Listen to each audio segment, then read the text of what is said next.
Friends, I've been thinking about you and me. Are you a person who takes over, or do you roll over? Do you fight with people firmly, standing up for yourself, or do you conciliate? I was just thinking about all this, and perhaps we need both, because my sister-in-law Pamela had a dachshund called Carpet, because he was so near the carpet, whom she trained to do rollovers when she commanded, "Die for Germany." She felt that this was politically correct, as he was German. Actually, dachshunds are French. However, the general ideal of the 20th century was to die for something.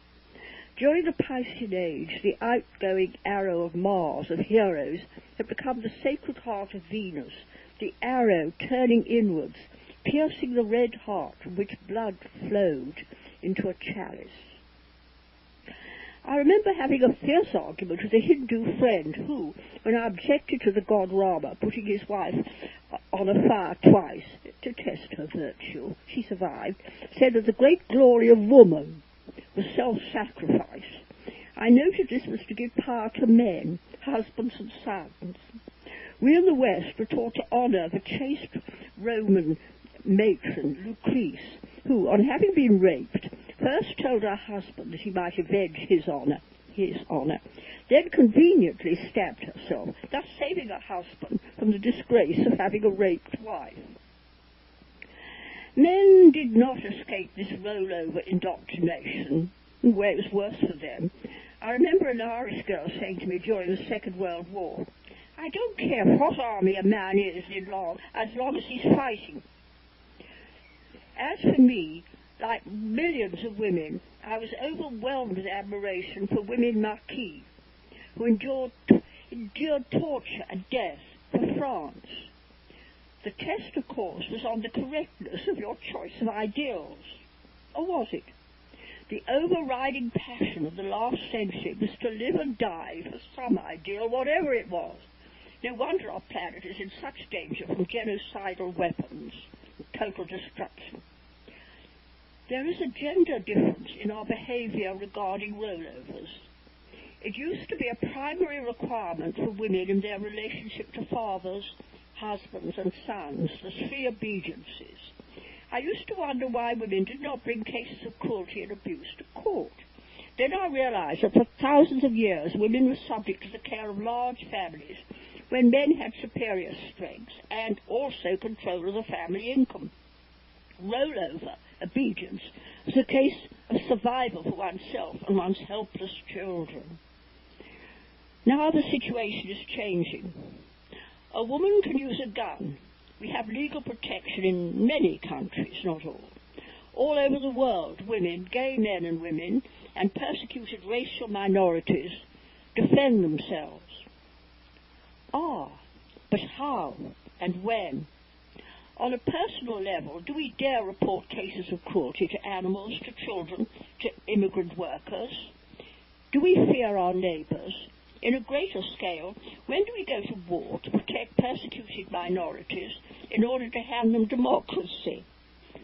My father, architect and town planner, created a character called Celino and wrote a book with my illustrations. It is still in manuscript somewhere around. I rather like it. I wish I could find it. I now turn back to his idea for guidance. Why? Because Celino, connected to the moon, had a splendid solution for this problem: to act or not to act. What was it? He advocated the path of inconsistency. He declared that humans wavered like a drunkard from one side of life, or road, from left to right. On the left, the drunkard would flounder into a ditch. On the right, he would fall over a cliff. The solution was to change from one side to another, according to mood and the weather. Waking up in the morning, the happy traveller would allow a whim rather than schedule to create his or her day. Practitioners of the way of inconsistency would bewilder their opponents, as Mahatma Gandhi did, who received divine guidance every morning.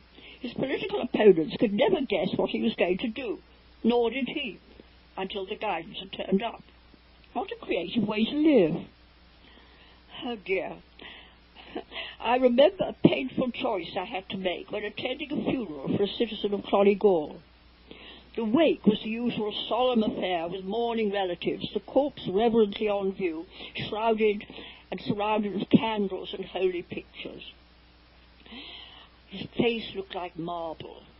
I was ushered in to sit in a circle round the body to pay silent respect and to leave after a proper interval for refreshments.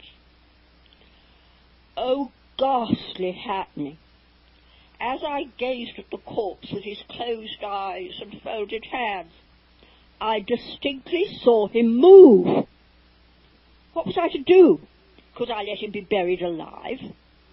I recalled horrific accounts of corpses being dug up, revealed as pushing the skeleton arms against coffin lids. Yes, I chose to do the right thing. A friend drove me 3 miles to Bunclody, where resided the deceased doctor. He were deceased. The doctor listened to my account and at once drove with me to the village. Oh dear, he explained his presence to the relatives. Miss Olivia has seen the body move. God. His examination took place before all and lasted a short while. The body was most certainly dead. What Miss Olivia had seen is a muscular contraction that can occur after death. Miss Olivia slunk away without refreshment. Reader, what would you have done?